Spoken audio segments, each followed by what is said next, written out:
Olá pessoal, eu sou o Fiorello Agostini, sou mentor da Sociedade do Pensamento Livre e quero conversar com vocês hoje um pouco a respeito da Sociedade do Pensamento Livre e das práticas introspectivas. Eu venho de uma vida bastante difícil, nasci numa família muito humilde e eu diria que até os 25 anos de idade a minha vida foi dureza sob todos os aspectos. A partir dos 25 anos em diante, eu comecei a desenvolver uma prática espiritual com um intuito específico de melhorar de vida, de poder lidar melhor com as minhas mazelas e assim por diante. Eu digo que comecei a praticar uma espiritualidade tremendamente solitária porque eu não participava de nenhuma religião, até porque anteriormente já havia participado de algumas sem êxito. Não quero dizer com isso que as religiões não funcionem, funcionam, não funcionou para mim, né? Então eu entrei nesta proposta meio individualizada de uma espiritualidade solitária, vamos dizer assim. E desenvolvi longos períodos de oração, mais tarde adentrei o campo da meditação e fui praticando. E na medida que eu ia praticando oração, meditação, a minha vida melhorava sob todos os aspectos. Tanto do ponto de vista dos relacionamentos, como do ponto de vista profissional, as finanças, enfim. Mas nessa busca constante, um pouco através do próprio pensamento, um pouco através de livros e tudo aquilo que pudesse me auxiliar a entender melhor a espiritualidade, a meditação, a própria oração. E apesar de ter levado isso muito a sério em relação à minha vida, as pessoas que me são próximas sabem do que eu estou falando, eram longas horas realmente dedicadas especificamente à meditação e à oração. Eu ainda sentia a necessidade de respostas. E isto sem levar em conta que nesta época, já depois dos 30, 35 anos, eu comecei a alcançar muitas pessoas através da minha prática espiritual. Passei até a fazer algumas palestras em universidades no Rio Grande do Sul, em Santa Catarina, falando muito sobre a questão da dependência química, a questão da espiritualidade, como fazer uma espiritualidade produtiva no sentido de superar as dificuldades da vida. Mas mesmo assim, de certa forma, persistia um vazio. E há alguns anos atrás, numa noite que para mim eu chamo de noite de revelações, eu não conseguia conciliar o meu sono e pensei em fazer o que sempre me era comum quando isso ocorria. Eu meditava e aí, depois da meditação, em consequência do relaxamento mental, relaxamento físico, eu dormia tranquilamente. Então me coloquei na posição para meditar e a meditação não acontecia. Isso já fazia alguns dias que vinha ocorrendo. Porque a proposta meditativa que eu já praticava na época, já bastante evoluído dentro da prática da meditação, ela tinha muita relação com transcendência, com entender um pouco mais o ser espiritual que pensava me compor. Por que não dizer até algumas vezes com levitação. Então eu diria que era uma prática meditativa bastante avançada, no sentido de quem entende de meditação sabe do que eu estou me referindo. No entanto, já fazia alguns dias, 10, 15 dias, que eu não conseguia sequer esvaziar a mente. Tal eram os questionamentos relacionados principalmente a pessoas que eu tentei ajudar, mas com tudo aquilo que eu já havia avançado, com tudo que eu entendia sobre a vida, sobre o comportamento humano, eu não conseguia alcançar essas pessoas. E isso me entristecia muito. E como eu não conseguia respostas para ela, então também persistia um vazio, porque talvez o meu conteúdo não estivesse bem preenchido, porque era assim que eu pensava, não é? Ninguém dá o que não possui em si mesmo. Então eu preciso melhorar, eu preciso me qualificar para alcançar essas pessoas que realmente precisam de ajuda. Voltando àquela noite, eu não consegui conciliar a meditação. Era um questionamento pessoal muito grande, muito profundo. E eu levantei da cama, sentei na mesa da cozinha, onde normalmente eu fazia algumas anotações num caderno. Estava ali a caneta, o caderno. Mas mesmo assim, sentei, fechei os meus olhos para me analisar, para analisar a vida. E foi surpreendente, porque nesta noite houve, de certa forma, sabe, vocês podem achar isso meio cômico, meio maluco, mas uma voz interior com a qual eu debatia, conversava, sem ter muita certeza do que estava acontecendo ali, em determinados momentos até achando meio cômico aquela situação. Mas eu vou tentar repetir para vocês de forma fidedigna, o mais fidedigno possível, o que aconteceu naquele dia. Eu fechei os meus olhos, me questionando em relação à vida, o que faltava na minha espiritualidade? O que faltava na minha meditação? Como que eu poderia compreender melhor esse ser maior, Deus, na concepção de cada um? Como que eu poderia ter uma concepção que alcançasse as pessoas, independente da sua concepção particular? E aí surgiu um pensamento desta, entre aspas, suposta voz interior, que dizia mais ou menos assim: você não está meditando, você está introspectando. Você está introspectivo já há alguns dias. Muito bem. Mas afinal, indaguei eu, o que é introspecção? Introspecção, ouvir o seu interior, análise que você faz dos seus pensamentos, dos seus sentimentos. Eu achei meio cômico aquilo, digo, sim, mas esta voz interior é Deus, é um espírito, o que é afinal? E aquela interlocução continuava acontecendo. E aí o pensamento que veio a seguir foi o seguinte: do que você está rindo? Não tem nada de cômico aqui. Você vai passar pela vida sem fazer nada? Gente, isso me deu um susto e ao mesmo tempo raiva, indignação. O meu consciente não aceitava aquele argumento. Tanto que parti para a defesa e digo, como não fazer nada? Quantas pessoas eu ajudei ao longo da vida? Quanta coisa eu já superei relacionada à minha própria vida pessoal? Como não fazer nada? Não.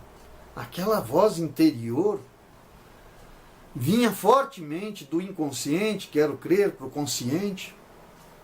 Tu não fez nada. Muito bem, aquietei. Poxa, eu não fiz nada. E o que eu preciso fazer? Fundo uma associação. Associação? Que associação? Sociedade do Pensamento Livre. Gente, eu dei uma gargalhada. Sociedade do Pensamento Livre.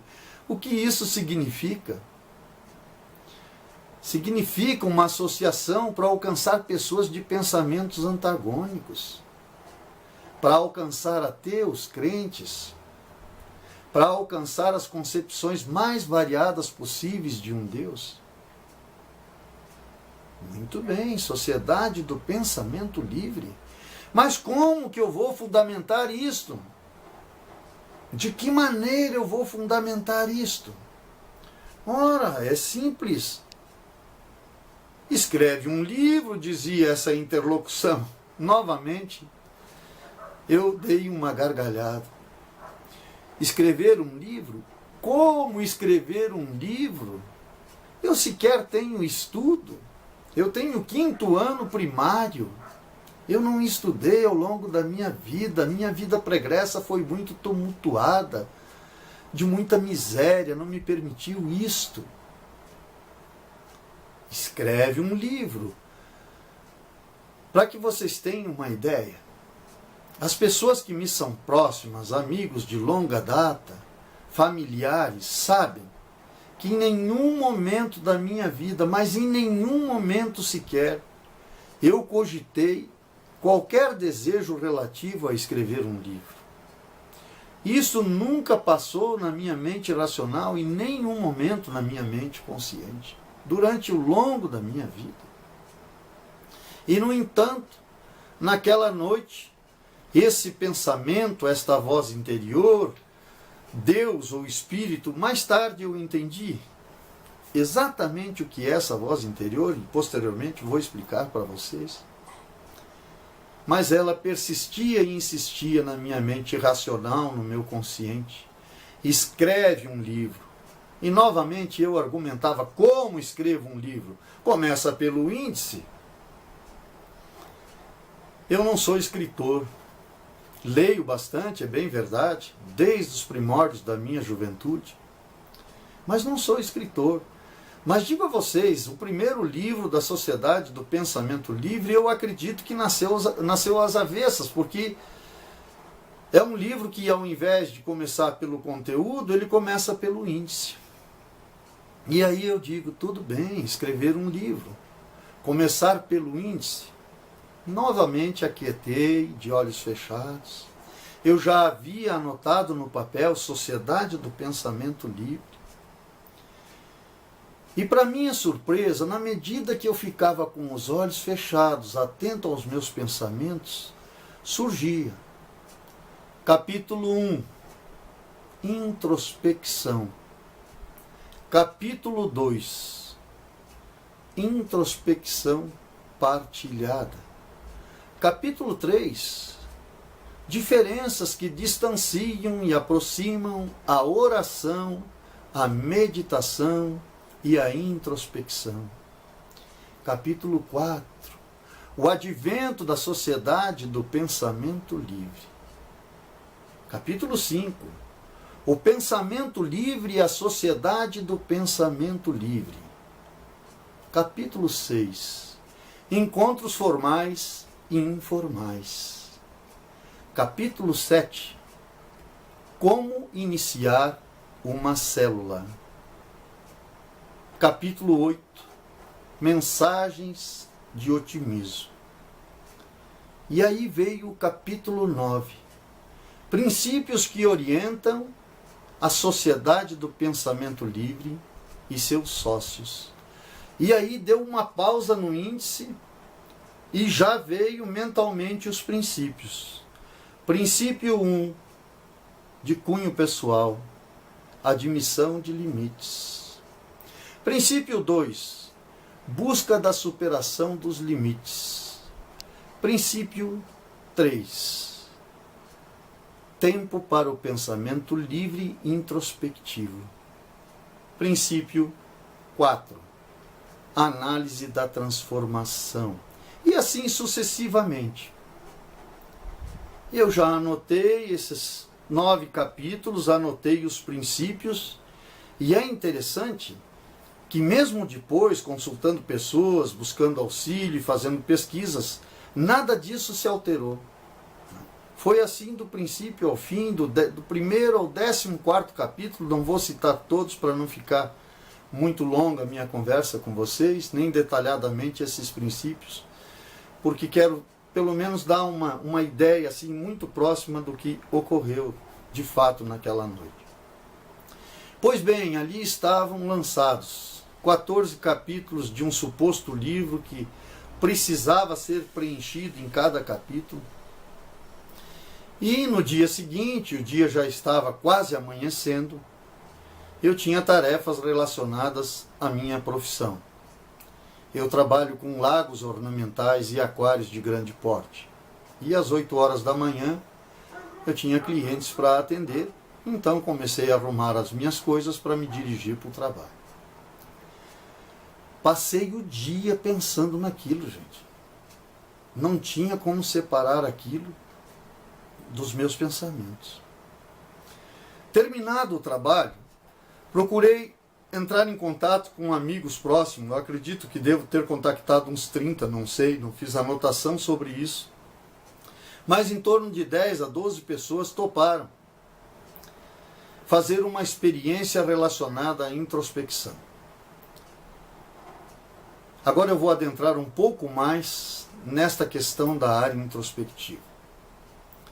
Num primeiro momento, eu percebi que tudo aquilo que ocorrera naquela noite era a prática de um momento introspectivo, porque eu estava ali sozinho comigo mesmo, perdido com os meus pensamentos, buscando soluções que auxiliassem não só na minha vida, mas na vida daqueles que eu gostaria de alcançar.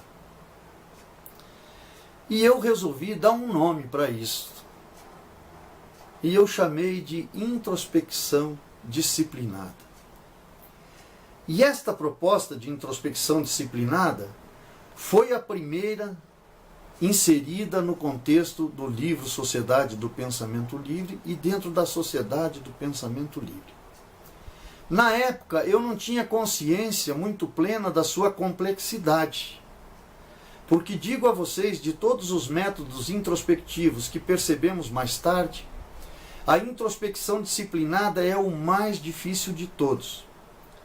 Para simplificar, a proposta da introspecção disciplinada é realmente você garimpar novos pensamentos, novas ideias. É você trazer do inconsciente do ser a nível de consciente, a nível de razão, coisas que possam equacionar problemas relacionados à sua vida de toda ordem, seja no campo profissional, de ordem emocional, enfim. E ela é bastante complexa. E eu vou falar um pouco mais dela daqui a pouco.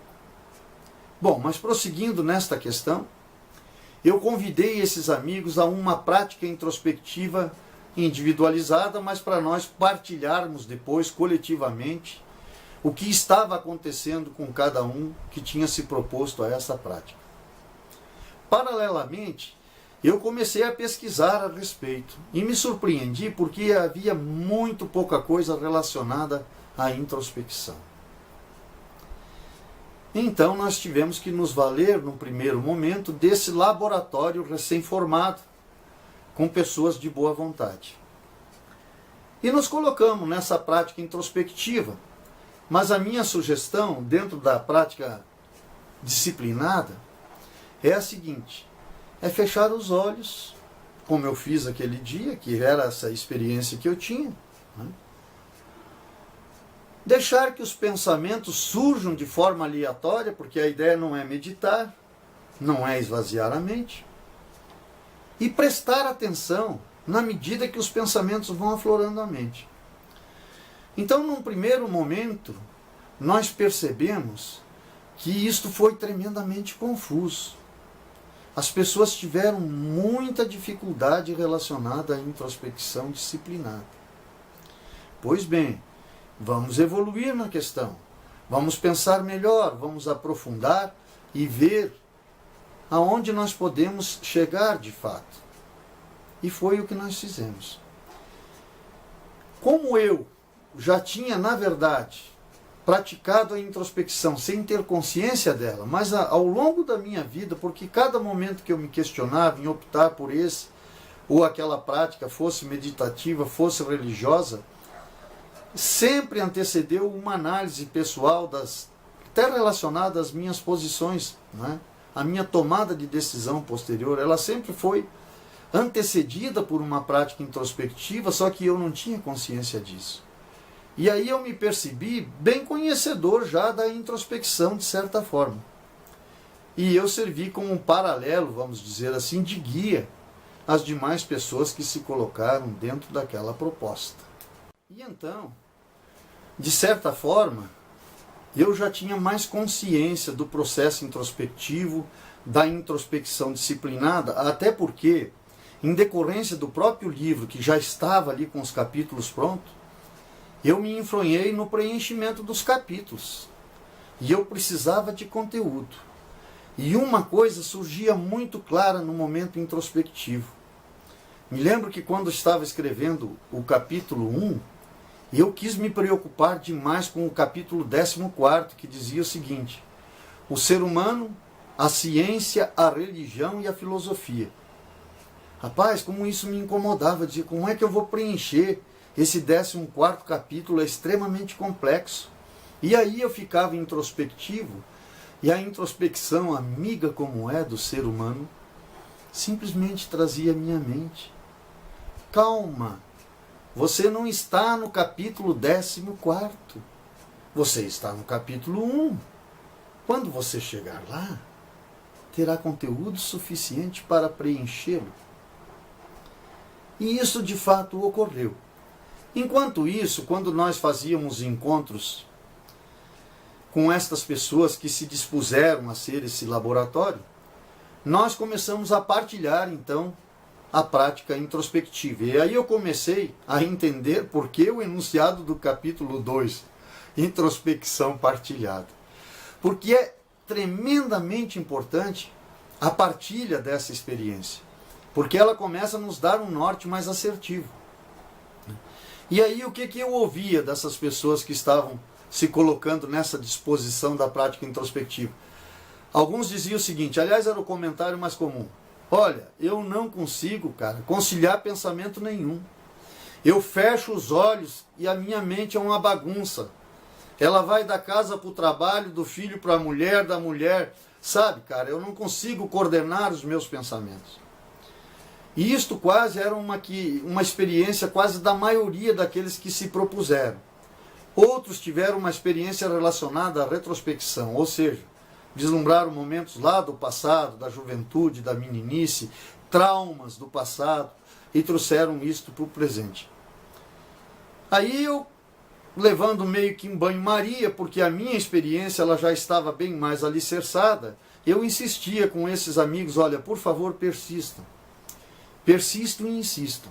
E para nossa surpresa, a partir do 10º dia, foi também quase que unânime a fala deles de que o pensamento estava começando a se organizar. E que novas ideias começavam a surgir naquele momento de prática introspectiva, então que eu assim a batizei, prática introspectiva disciplinada, que é tremendamente complexa, acredita. Mas foi muito rico isto tudo. E aí, já em 2012, o livro todo da Sociedade, o primeiro livro, estava pronto. E nós começamos então a fazer encontros em 3 cidades simultaneamente, abertos ao público. Porque nós queríamos aprofundar um pouco mais esta questão introspectiva. Eu diria a vocês que então nesta época eu já tinha um domínio bastante interessante relacionado à introspecção. Conseguia já obter respostas para as mais variadas dúvidas que surgiam àqueles que se predispunham a praticar. Destas práticas constantes nasceu o 2º livro, que eu costumo dizer que é um tratado introspectivo. Mas hoje, já alguns anos depois, eu percebo que ele tocou só a superfície da questão introspectiva. Ele é muito útil para que a gente possa se entender melhor. Porque, gente, o que os dias atuais me colocam desta questão introspectiva? Primeiro, me assusta ver que quando a gente começou a tentar pesquisar, não havia quase material sobre isso. Eu não sei o que a ciência pensa a respeito disso. Eu digo sempre que há uma tendência quase natural a ignorar o óbvio, porque o óbvio está diante dos nossos olhos e às vezes não conseguimos ter essa percepção. Então o nosso material de pesquisa maior, e aí vem um pouco da explicação, talvez, da voz interior, não quero fazer aqui nenhuma afirmação taxativa, até porque nem a ciência, nem a religião pode afirmar da onde vem. Elas concordam que existe sim uma voz interior, que existe uma manifestação de pensamentos novos, até porque senão a vida não evoluía, não é verdade? Nós estávamos lá do tempo da pedra ainda sem o fogo sequer, sem a roda, sem a escrita. Porque tudo isso são pensamentos novos que ao longo do tempo foram fazendo parte da nossa vida de forma natural. Bom, a ciência defende que há um inconsciente humano detentor de todo esse saber. E que nós trouxemos à luz do consciente, alguns cientistas dizem 5%, outros 1% apenas desse saber. E nós acreditamos que a introspecção, principalmente a introspecção disciplinada, ela é essa ponte de ligação entre o consciente e o inconsciente. E aí, o que me despertou então? Gente, chega a ser assustador. Porque a maior parte do tempo da vida de qualquer um de nós somos sim seres introspectivos. Porque na maior parte de um dia de 24 horas nós estamos sozinhos com os nossos pensamentos, não é verdade? E o que nós fazemos quando estamos sozinhos com os nossos pensamentos? Análises constantes. Como está a nossa empresa? Como vai o nosso trabalho? A nossa falta ou a nossa sobra de dinheiro, o que vamos fazer com isso? Não é verdade? Como é que está a nossa relação íntima? Como vai o nosso casamento? Para os mais jovens, o que eu faço na faculdade? Presto vestibular para quê? Nossa, a nossa vida, gente, é uma constante tomada de decisões. E essas decisões se dão normalmente numa solidão muito grande. Porque quando nós estamos a sós com os nossos pensamentos, nós estamos introspectivos. E isto, nesse laboratório humano que nós começamos, e também em 2012, eu e dois, que nós chamamos carinhosamente sócios pensadores, desenvolvemos um trabalho paralelo junto a centros terapêuticos. Porque nós queríamos ter uma noção precisa do quanto que a introspecção poderia contribuir em questões mais complexas. E isso só me trouxe à luz de forma muito mais evidente quantos traumas são decorrentes destes pensamentos que às vezes nos recolhemos em nós mesmos e não equacionamos. Tanto que o livro Introspecção, que eu chamo de um verdadeiro tratado introspectivo, ele tem 10 capítulos todo dedicado a essa alternância introspectiva que nos acompanha cotidianamente. Então ele fala de novo da introspecção disciplinada, esta que pressupõe surgir as novas ideias e de fato ela é funcional e real. Eu diria que nenhum invento, nenhuma descoberta nasceu sem uma introspecção, sem um momento introspectivo, disciplinado do pensar, que trouxe a intuição, trouxe à luz da razão a resposta. Eu ouso dizer que nenhum invento, nenhuma novidade que surgiu no planeta não foi decorrente de um pensamento introspectivo profundo. Todas elas advêm daí. Nos foi perceptível a introspecção sensível, que é o momento que você lida com a alegria do amor ou com a sofrência da dor. Tanto a dor física quanto a dor emocional. Então desenvolvemos a introspecção sensível. A introspecção compreensiva, sugerida no final do dia. Uma análise mais ampla do meu dia, onde errei, onde acertei. Para que os erros não se repitam novamente no meu cotidiano. Para que a minha vida possa ser uma vida efetivamente evolutiva. A introspecção criativa, que pressupõe soluções. Quando estamos com dificuldade de sair de situações, precisamos de novas soluções. E assim sucessivamente, mas também percebemos a introspecção nociva, que é a introspecção dispersiva, que é aquela que não permite que você esteja com o pensamento centrado naquilo que você está fazendo, no momento que você está fazendo. E ela é tremendamente danosa e prejudicial ao ser humano. Falamos da introspecção sintomática, eu diria que de forma superficial, porque eu ouso dizer que a introspecção sintomática, ela é danosa por demais. Ela é dotada do mal. Porque a introspecção sintomática é aqueles pensamentos que vão se fechando em nós mesmos, traumas mal resolvidos, situações que às vezes encaramos no dia a dia, acidente, perda de um ente querido, e que não sabemos lidar com essa situação, mas temos que pensar a respeito. Isso é um sintoma do fato que ocorreu fora de nós, mas que tem relação com nós. E quando nós não entendemos como é que esses pensamentos adentram a nossa mente, existe uma possibilidade muito grande de atitudes temerárias, de depressão, até às vezes de atitudes suicidas. Por que eu estou falando da gravidade disso? Gente, não dá para ignorar que somos seres introspectivos, pelo amor de Deus. Como que não se fala disso? Como que não há essa percepção no ser humano? Como eu disse anteriormente, a maior parte do tempo da nossa vida estamos entregue aos nossos próprios pensamentos. E não entendemos como é que isto se processa. Quantas vezes que temos uma intuição, já deve ter acontecido contigo. Faço aquela viagem, não faço aquela viagem. Deixo o meu filho ir naquela excursão. Faço essa cirurgia, não faço essa cirurgia. E aí você intui, opa. E como temos dificuldade da percepção se essa intuição era a resposta devida ou não, pelo simples fato que não sabemos lidar com o nosso pensar.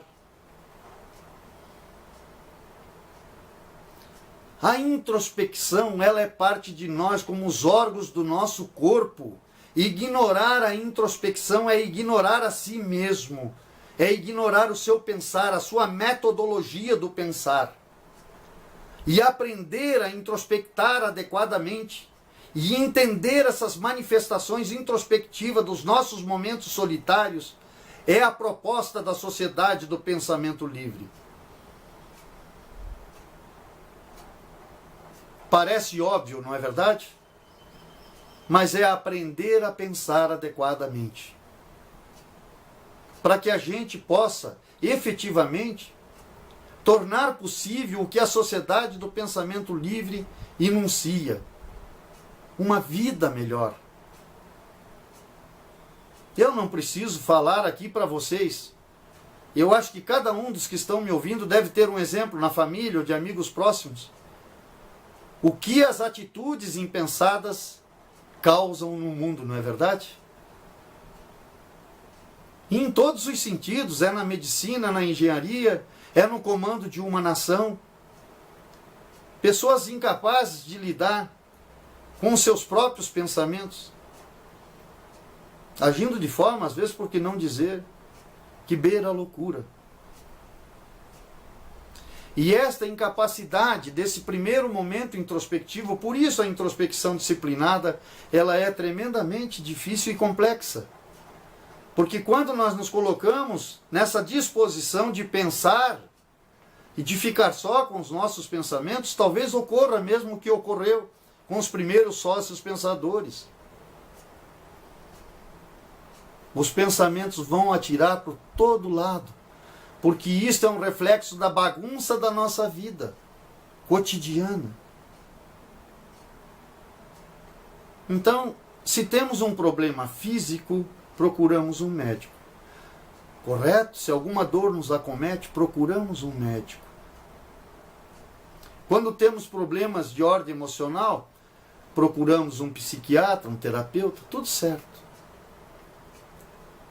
Mas tudo isso vai ajudar muito pouco se eu não me perceber introspectivo, se eu não começar a olhar para esta questão introspectiva do ser como parte, componente do ser humano, porque ela é componente do ser humano. Daí me entristece a percepção de que se fala muito pouco disto. Tem muito poucos livros sobre isso. É muito pouco difundida essa ideia.